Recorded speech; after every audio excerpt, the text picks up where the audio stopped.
Hi. Today I'm going to talk about the 19th century. Worldwide, I'm going to try to talk about world history, though a Westerner always bases his view of the world on the West. Of no century is it so what shall we say, so obvious, so indisputable, that the basis of a whole view of a century must be on the West, as is the case of the 19th century. Why? Because during the 19th century, basically, the Western countries, Europe and the U.S. To a smaller degree, were engaged in the war. Dr. Shin asked me, what's the word for the 19th century? Colonialism.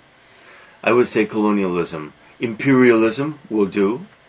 Colonialism is, maybe it's more accurate, I don't know.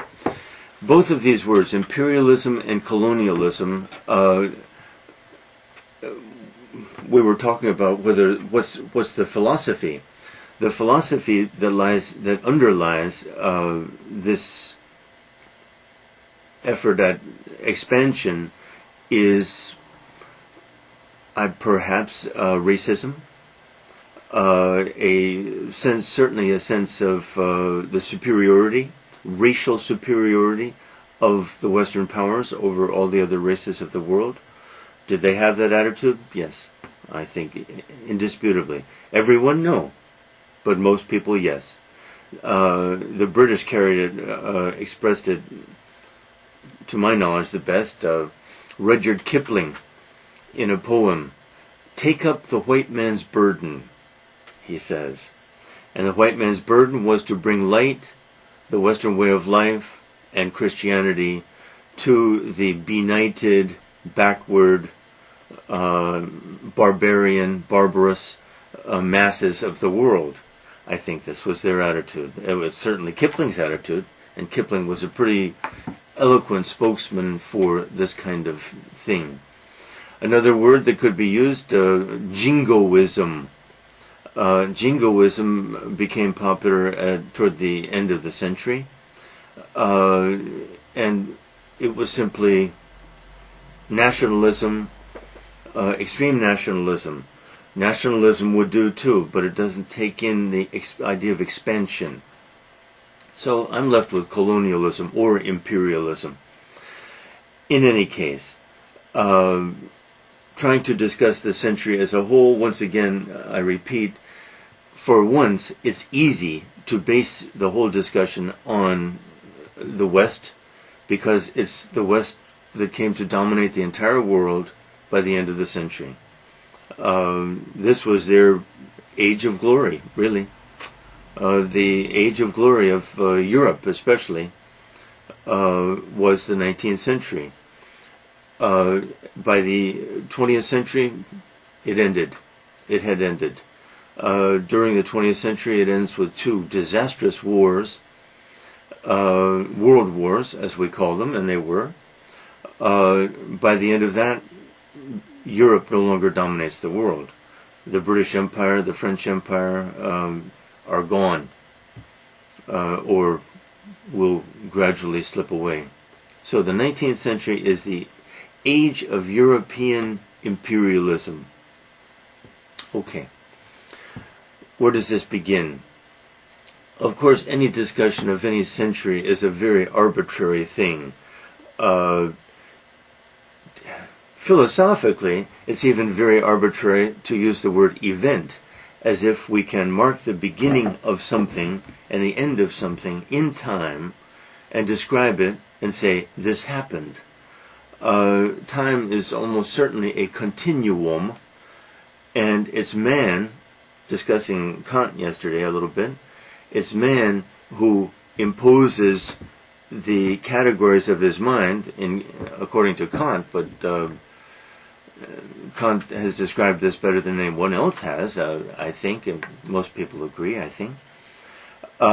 So man brings his little understanding to the chaos of experience and says, this event happened from here to here, then focus on that event arbitrarily, define it, and then make generalizations about the whole of experience based upon that little arbitrary vision. But anyway, these are the ideas that obsess me these days more than history. What I said yesterday still stands, that history is a myth, of course, but we need our myths, and so it's best to approach these things as a game, though. That's my real point. It's a game. History is a game. To see it any other way is absurd, I think. But an amusing game. And so it's our attempt to understand what we cannot understand. Back to the game. Okay. So we mark out this time already a myth, and say 1800 to 1900. Absurd. So we will arbitrarily begin at what we call 1800. What's happening in the world in 1800? This, in Western terms, is the Napoleonic Era. Napoleon was at his height, or rising to his greatest heights of power in 1800. And at its greatest height, his power dominated Europe. His most significant adversaries were the British, whom he could not defeat at sea, and who therefore could protect themselves pretty well, and Russia. He attempted to he made treaties with Tsar Alexander of Russia to keep the Russians away from him, just as Hitler would do 150 years later, 135 years later, remarkable, so that Napoleon could focus on the British. He built up his navy as much as possible, and he opposed the British wherever he could, but he didn't dare launch a direct invasion of England, just as Hitler didn't. So, interesting. One place for Americans where this is interesting is America. Okay, the United States of America had been formed really in 1783, officially. Then we had our Constitution by 1789.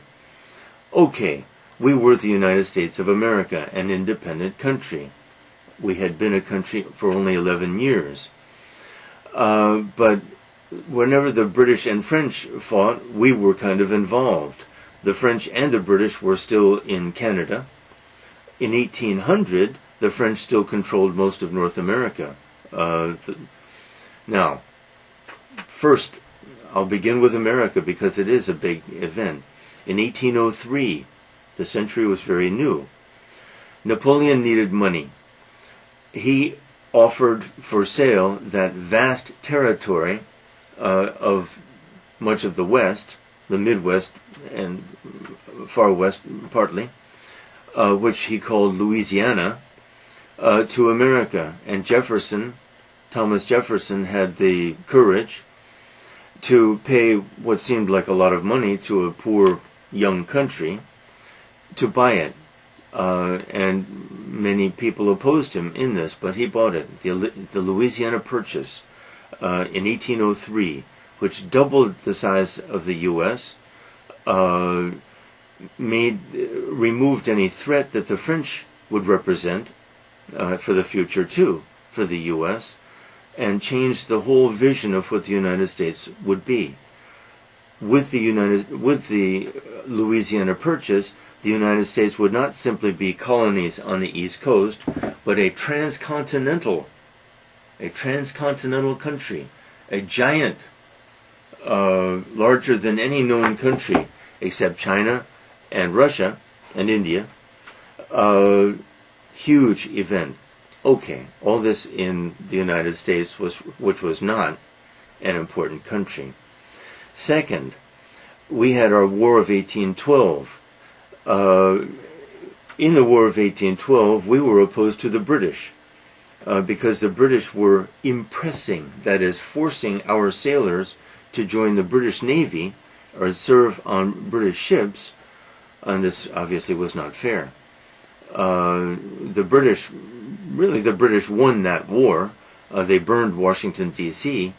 in 1812, but fortunately we got out of it with minimal damage.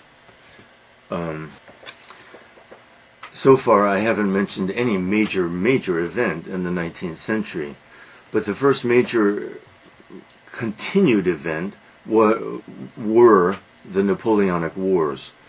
Napoleon wanted domination. So I'm going to discuss that for a couple of minutes. By 1804, I think, he was crowned, or rather he crowned himself, emperor. This is so ironic because this was the outcome of the French Revolution.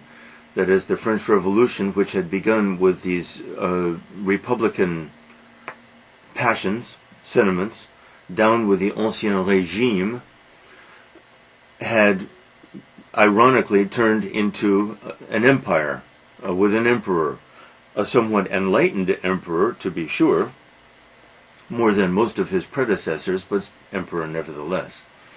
The spirit of democracy is maybe the most important thing happening, underlying the events of the Napoleonic era. Because when Napoleon set out, I better explain. The Napoleonic Wars were created mainly, they were acts of aggression by other countries in Europe against France, because these other countries, or their kings, were horrified to see what was happening in France. The guillotine killed around 250,000 people, which is a pretty big number. Many of them aristocrats. The damage in France was terrible. The other European countries attacked France, and the French set about defending themselves very successfully. Their armies were excellent. Their generals were excellent, not only Napoleon. And soon, ironically, the French were conquering everyone else. Very ironic. But anyway, in the end, 1804, I think, Napoleon crowned himself emperor of France, and the French controlled much of Europe. But this meant big changes. Let's look at a work of art for a second. Change of pace. Famous work by Goya. I'm going to find it quickly. It's okay. I'll just keep talking. I don't think it's a problem.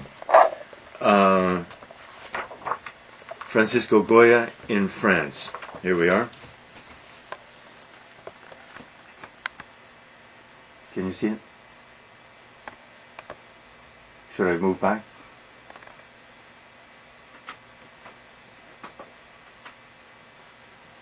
You just need to get an idea of it. This is arguably, well, this is one of the two most famous paintings in Spanish art, and it's a classic in the world's art. Excuse me. What's it about? The title is The 3rd of May, 1808. Right, 1808. What's happening here? The soldiers on the right are executing some civilians.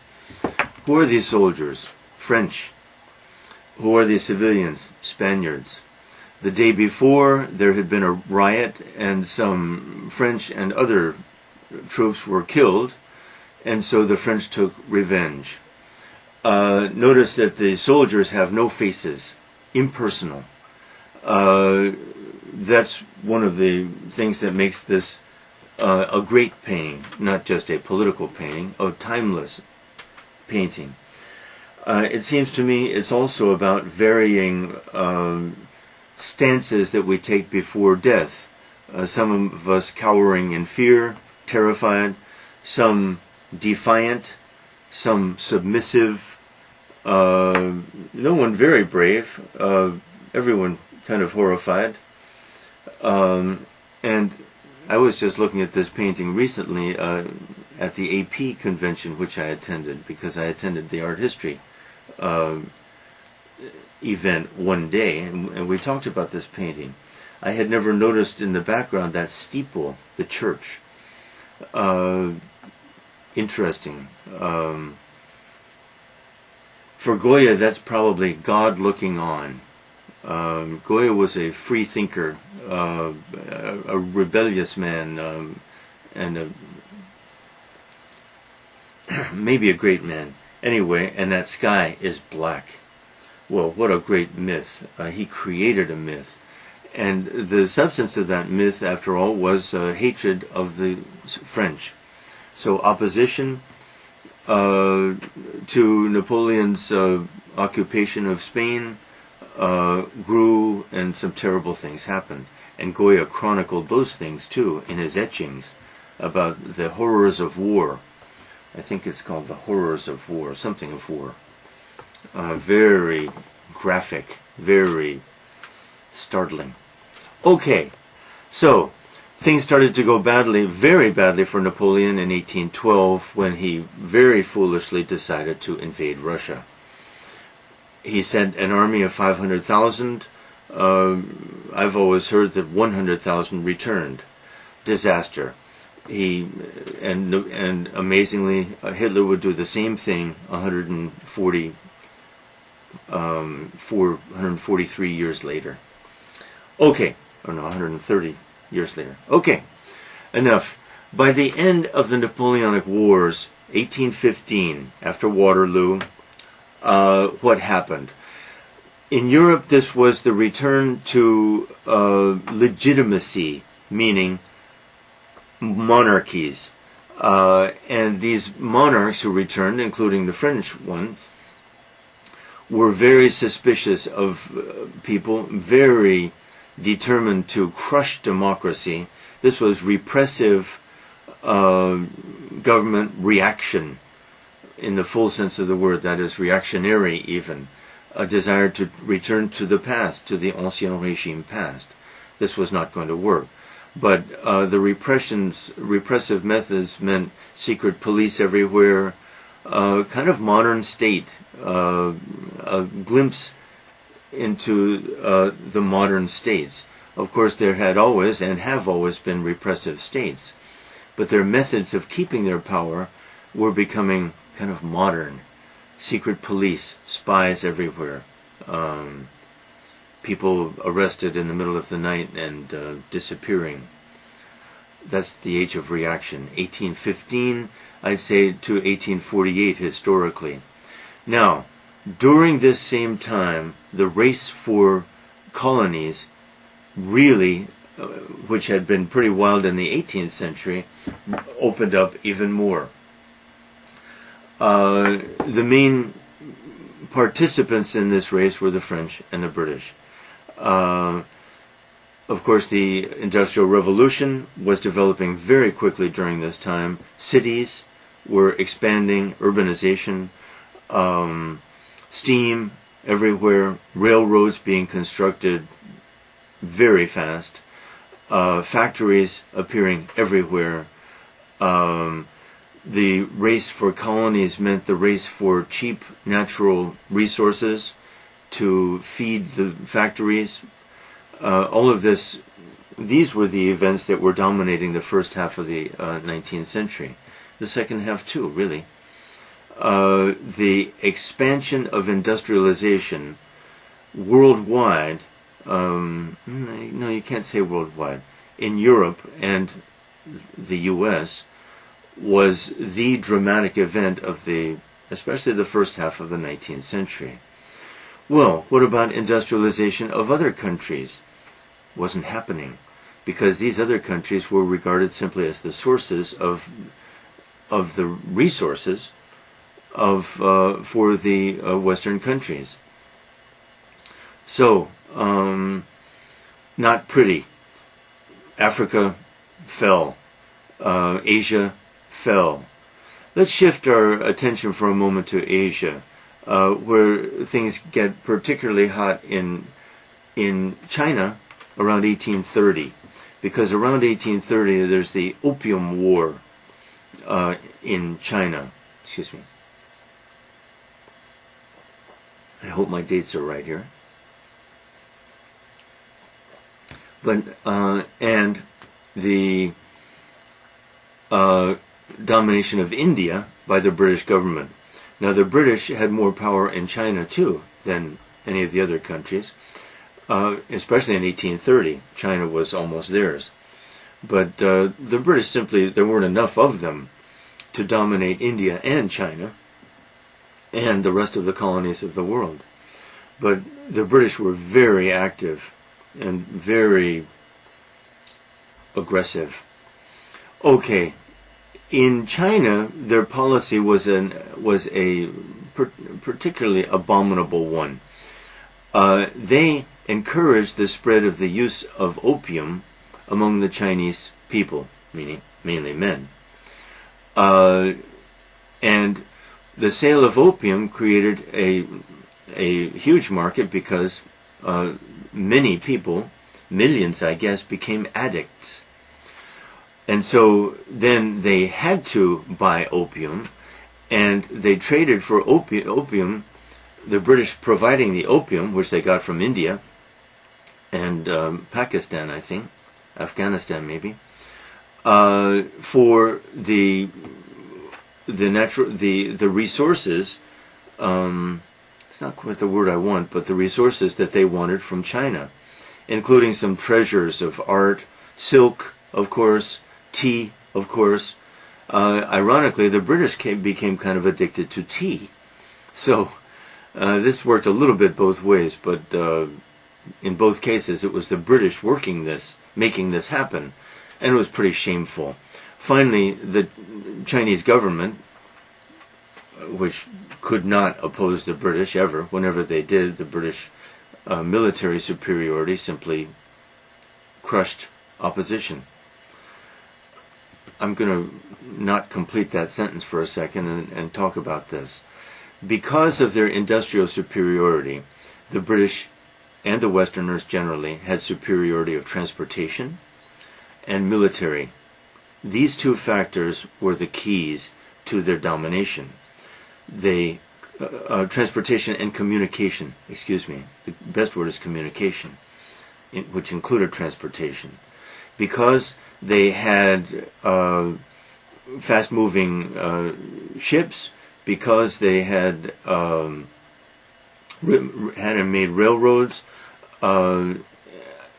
they could get places more quickly. Because they had the telegraph, they could communicate more quickly, and they were simply much more efficient at these things. Secondly, militarily, they had guns, they had cannons, and their opponents had nothing. Gradually their opponents would learn, but they could never match the Westerners on these two levels, in communication and militarily. And so, although there were so they vastly outnumbered the British. Imagine, the British had only a few thousand troops in China, only a few thousand troops in India, yet they controlled these huge countries with their huge populations by means of this efficiency, this Western technological efficiency. Okay. The Opium War, the Chinese lost, and the Chinese government had to yield more and more to the Westerners, especially British, giving the British special rights. One right that generally the Westerners enjoyed wherever they went was immunity to the local laws. Well, there were some practical reasons for this. For example, often the Westerners did not understand the language. How could they understand the laws? But what this really amounted to was that the Westerners were not subject to the laws of the countries that they occupied. This is pretty shameful, and this happened in Turkey. This happened everywhere. By the way, here's a big picture. 1850, even earlier really, but let's say 1850 to 1900, the collapse of 4 large empires. To whom? The West. First, the Ottoman Empire of the Turks. If one looks at a map of 1850 and then one looks at a map of 1900, that empire shrank to 1/3, maybe even less. The Ottoman Empire fell to the West. Second, China. The Chinese didn't own their own country by 1900. Third, India. There was no more India. There was only first the British East India Company, which, when it couldn't control things very well, the British government took over. Queen Victoria and the British government took over. Fourth, smallest, Japan. Even the Japanese power was very crippled during this period, but the Japanese recovered first. By 1880, they were already recovering, and by 1890, there was no more foreign influence dominating Japan. Japan was engaged in its own expansion, its own industrialization, very, very successfully, dramatically and successfully. They had problems. They certainly had problems. They shifted to the Meiji government, the shogunate. The shogun Hakagawa collapsed. The Meiji dynasty took over, a new emperor, but the Meiji were very efficient. But even democratic rumblings were heard in Japan during this time. Now, I have to go back to the first half of the century because I've kind of flown through the century. The word revolution comes up of the 19th century, and the year of revolution, most famous, was 1848, which saw revolutions, basically democratic bourgeois revolutions, in many European countries. France, there was no Germany, remember. There was no Italy, remember. The Austro-Hungarian Empire, certainly. And even a little bit in England. Okay. It was clear that democracy was coming. The right to vote had expanded dramatically in England in 1837, when one didn't have to be a property owner to vote anymore. The number of people who could vote expanded hugely. Generally, similar things were happening in other countries. In 1848, a revolution in France produced a Napoleon II, as he called himself. But he played the game well, and he controlled France for almost 20 years. Napoleon II. Let's see. Let's focus here. I think one of the most important things that happened in the West was the emergence of Germany. So let's discuss that for a second. Napoleon, when he occupied Germany, ironically, he never occupied Prussia. Prussia is the area around Berlin, and it stretches all the way into Poland. It was not very large, but it was the single most powerful state of the German states. And that doesn't include the Austro-Hungarian Empire. But the Austro-Hungarian Empire, mainly Austria, Hungary, Czechoslovakia, the Balkans, a pretty large chunk of land, was shrinking too. So, when Napoleon occupied Germany, not Prussia, he helped German nationalism remarkably. Why? When he entered, there were 300 states in Germany. When he took over, he reduced the number to 16. Well, this was a giant help toward German nationalism, because it meant that the number of states that had to unify, if Germany was to unify, was no longer 300, but only 16. And gradually, by 1848, the movement, the nationalistic movement in Germany, was very active. Everyone recognized that Prussia was the power, that the Prussian king should be the emperor of Germany. No one contested that. The Austrians contested it, of course, but they weren't part of Germany. And so, ironically, Napoleon helped German nationalism a lot. The crowning event of this process came in 1870, 1871.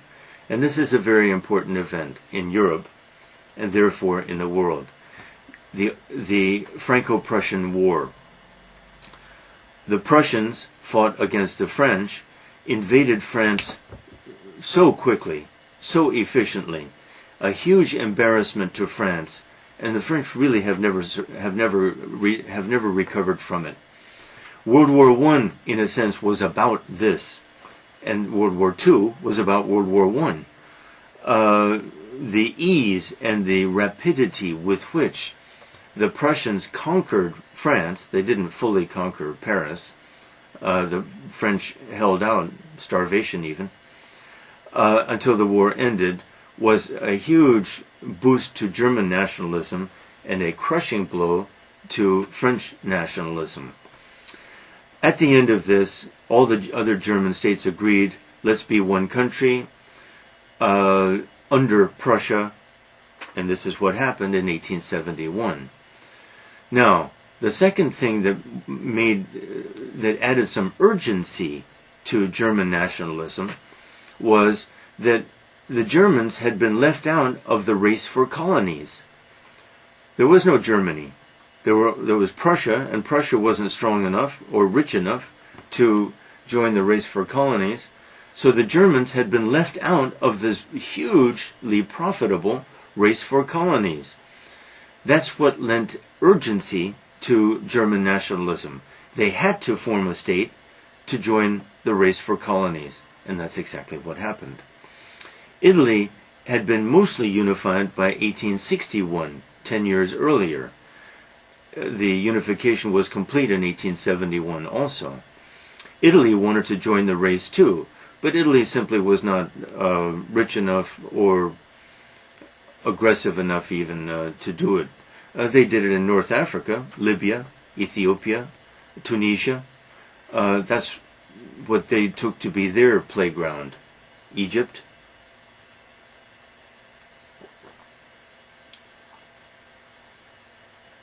Excuse me. Okay. So, 1871 is an important year then, because it marks the time when Germany at last became a state, a national state. And they joined the race for colonies aggressively. And this race would have a lot to do with causing World War I, 1914. But I will stay in the 19th century here. Now, what else is happening? Even Belgium, which became a state in 1830, there was no Belgium until 1830, when Belgium broke off from Holland to form a Catholic state. Even Belgium joined the race, and they grabbed the Congo, what was called the Belgian Congo until 50 years ago. All the European countries were part of the race. The Dutch still held areas of Southeast Asia, Indonesia. The Portuguese held Mozambique and areas in West Africa. The Europeans, by the late 19th century, ruled the world. They ruled the world, and there were very few exceptions. As I was saying, one exception, well, one was the U.S. What was the U.S. doing during this time? Okay, let's not forget a couple of things. The U.S. fought its Civil War from 1861 to 1865. This did not exactly have world consequences, but it was a huge war. And the fact that the outcome was the integrity, the survived integrity of the United States of America was very important. After all, if the South had been successful, history of the 20th and 21st century would have been totally, totally different. because the USA would not have been as powerful as it became. But the South was unsuccessful. It was an ugly, very ugly war, and very violent, lots of dead. Okay, other events. At the same time, 1861, the Tsar of Russia, a new Tsar, Alexander II, I think, freed the serfs, S-E-R-F-S.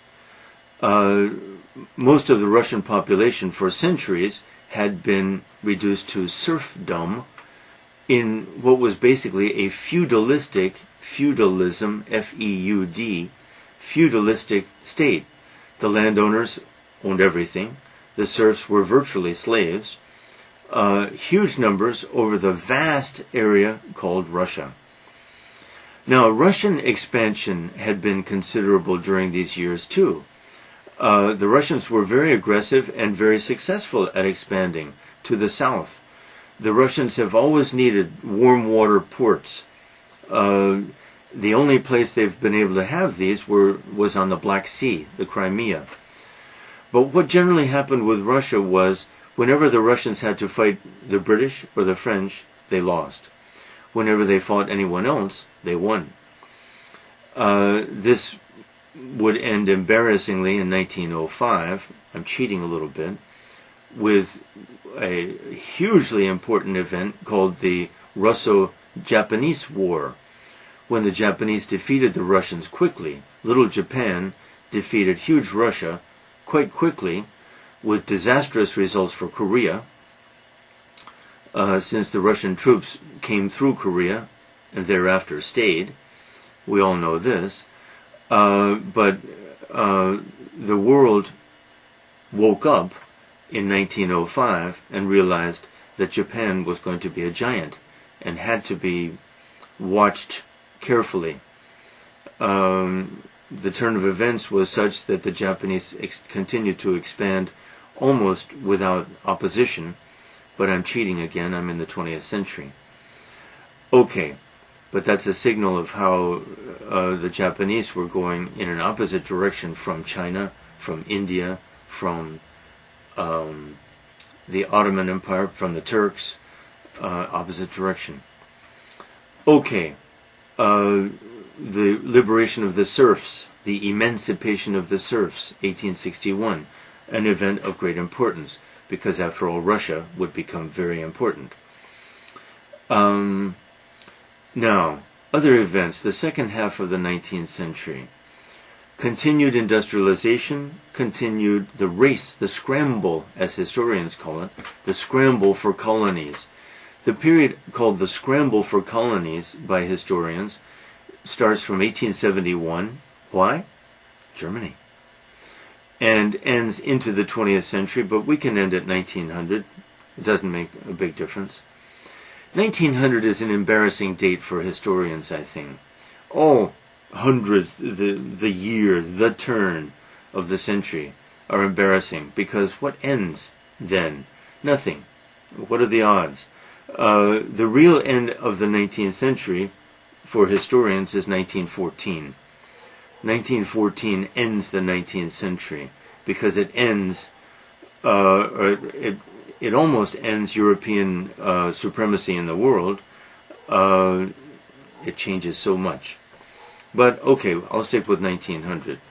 The Scramble for Colonies, 1871 to 1900. The rise of Japan during this period. British continued expansion. What was the U.S. doing? The U.S., early in its history, President Monroe in 1820, our sixth president was Monroe. Monroe had announced the Monroe Doctrine. Well, we were still kind of a small country to do this, but we were able to do it because the other countries were exhausted by war. The Napoleonic Wars, remember, had ended in 1815. Okay, the Monroe Doctrine was an announcement to Europe, stay away from America. You may not come to America and set up colonies. The Americans are going to stick together. Well, what this really meant was America was announcing that this was our hemisphere, but we have never, and still don't, conquer militarily the countries within our influence. But we did prevent the Europeans from making conquests. Then during the 19th century, many countries in South America became independent. They won their independence from Spain, or in the case of Brazil, from Portugal. That was the biggest thing that was happening during the 19th century in South America, and after all, that's a full continent. That's important throughout the 19th century. What else? What should we focus on here? Let me glance at this. I need ideas. Philosophically? That's a little hard. That's real hard. Maybe too hard for me. Okay, positivism. Positivism, which came from the French, from Auguste Comte, C-O-M-T-E, and utilitarianism, which came from especially John Stuart Mill of England, and pragmatism in the U.S. Good. All three of these have in common a kind of practical, this-worldly, secular, scientific approach. Maybe that's what we can say. The 19th century was an age of Western domination, is true. Colonialism and imperialism. How did we do this? Science. Science and our Christianity, but science, really, Christianity became an adjunct of science in the 19th century. A helper, a handmaid to political industrial expansion. Now, these three philosophies have in common a practical, if not materialistic, approach to this world that fit well with European and Western expansion, colonialism, imperialism.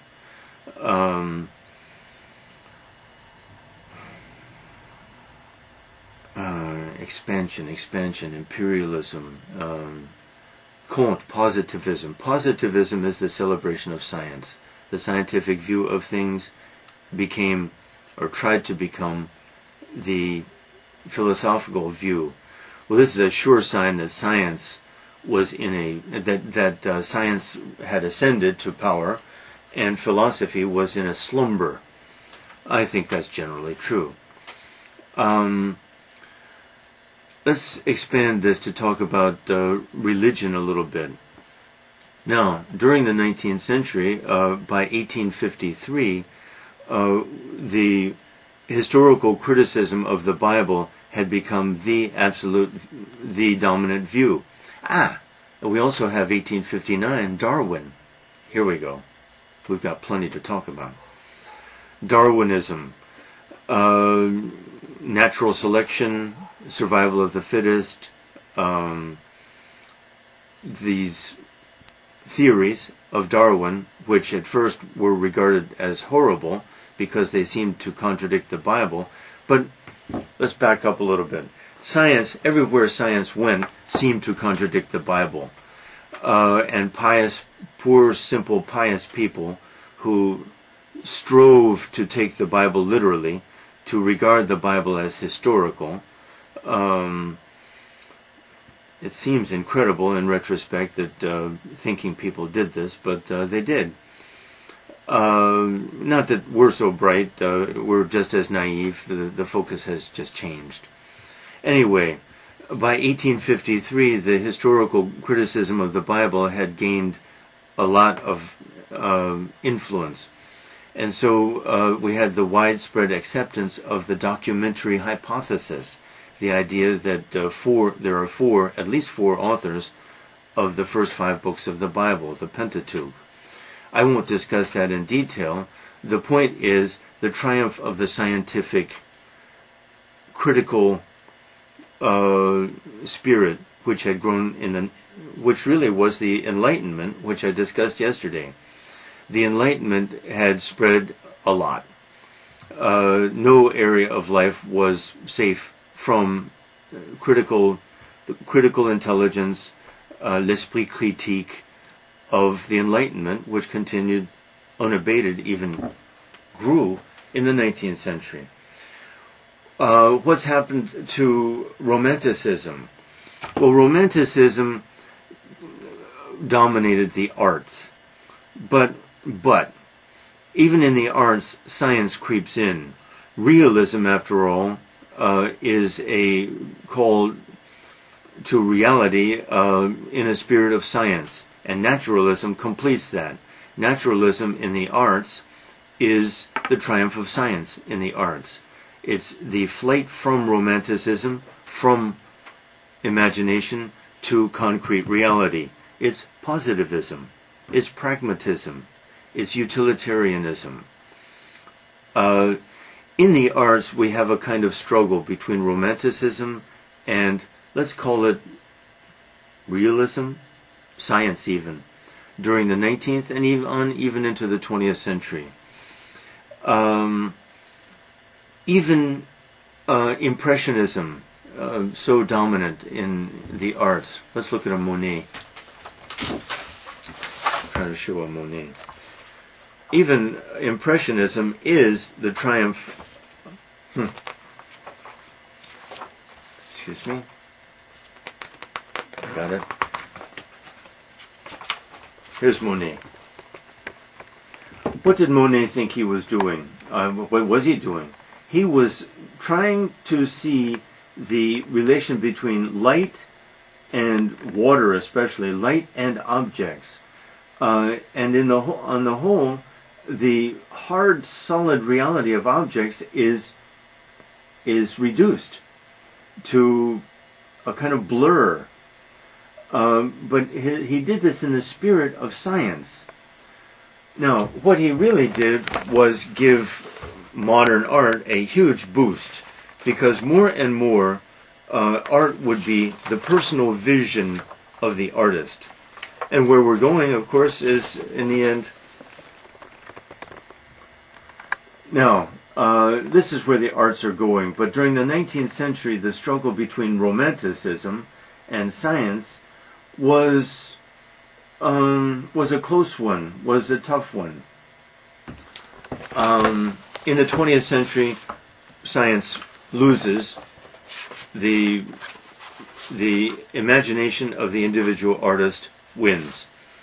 And that's the way it has to be, because for reasons I've discussed, talking about modern art and Picasso before. Okay, then let's generalize here. The spirit of science, the spirit of critical scientific inquiry, goes berserk in the 19th century. And a scientifically critical, unprejudiced view of everything is fair for scientists. But this is a continuation of the Enlightenment. In what sense, let me discuss a bigger question here. What's the relationship between, I said yesterday, the Enlightenment dominated at first the 17th century more and more, and then the 18th century in different forms. And I finished with the Industrial Revolution, which I never really discussed, but I insert it into the Enlightenment where I think it belongs. The Industrial Revolution continues hand in hand with science during the 19th century as scientific invention, scientific development grows hugely, immensely. And this, of course, will continue into the 20th century. So it's easy to see why it's impossible to view the 20th century and the 21st century in any other way, I think, than as an extension of the Enlightenment.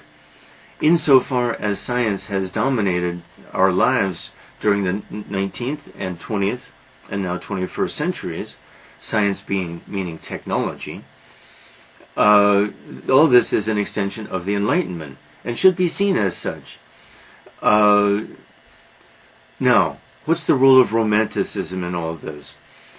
I mentioned yesterday that we are all sons of Rousseau in some sense, and when someone becomes ecstatic about Gumgang San or about the Grand Canyon or something, we are sons of Rousseau.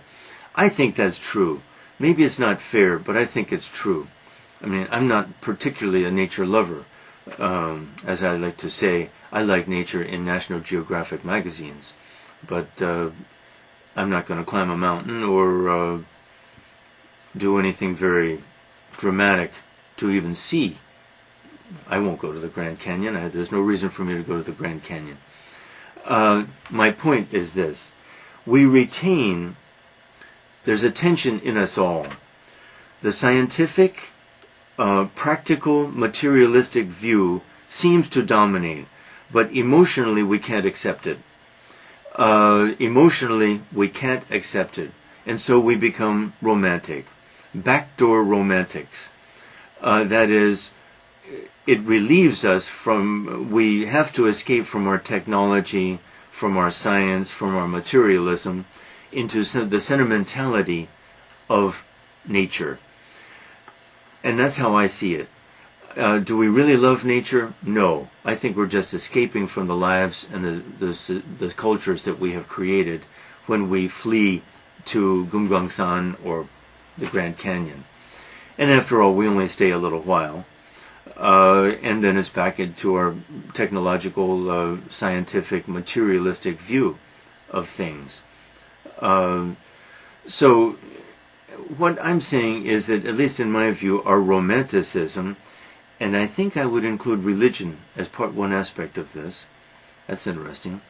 Religion in modern times is a branch of romanticism. Residual. Residue.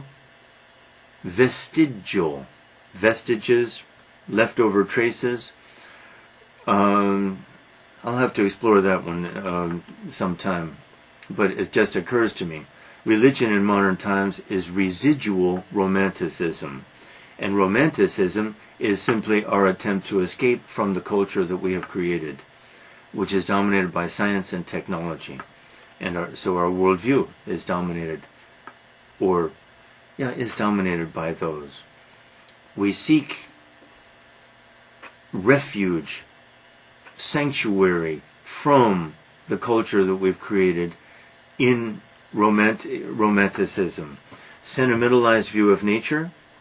Our view of nature is there for us to conquer and control. That's exactly what we want to do. That's the aim of science. The aim of science, after all, is the conquest of nature. That's what science is. I'm not sure that has occurred to anyone, but what science is, I'll say it a third time, is the attempt by man to control, to master nature. That's exactly what science is. So we fly from that to a sentimentalized version of nature, which we don't really believe either, because basically we like this conquest of nature adventure that we're on. And I think maybe religion is a form of that romanticism. And as such, of course, can it win in this struggle? I don't think so. Will we ever be out thorough scientists, that is, thorough materialists? I don't think so. We're incapable of it. Why? Because we know that science's view of things is wrong, is faulty and wrong. It leaves out too much. Science is wrong, but we are struggling to find an alternative, and our kind of nostalgic religionism, I'll call it, which is nostalgia for a simple past, a nostalgia for a time when religion's truths seemed so obvious and clear. That's what modern religion is, a nostalgia a romantic nostalgia. I hope you understand this word, nostalgia. Longing for a simpler time in the past. I think maybe historically that's true. But if I can prophesy for a second, the scientific view is wrong. The religious view, as it continues to exist, is mostly wrong too. The creeds are simply sentimentalized nostalgia, attempts to hold on to the past. It's not believable, and so we need something else. And I'm going to propose something in a very modest way, but I won't get onto that. Okay, what else? Finishing up this 19th century. It is a remarkable time. But it will end in the 20th century. It will end when the Europeans engage in two suicidal wars of vast destructiveness, and the destruction spreads over the world, and by the end the Europeans will no longer be dominant at all. The US and Russia will be much later, but I'll leave that for some later time. What am I leaving out? 19th century. I think that's all.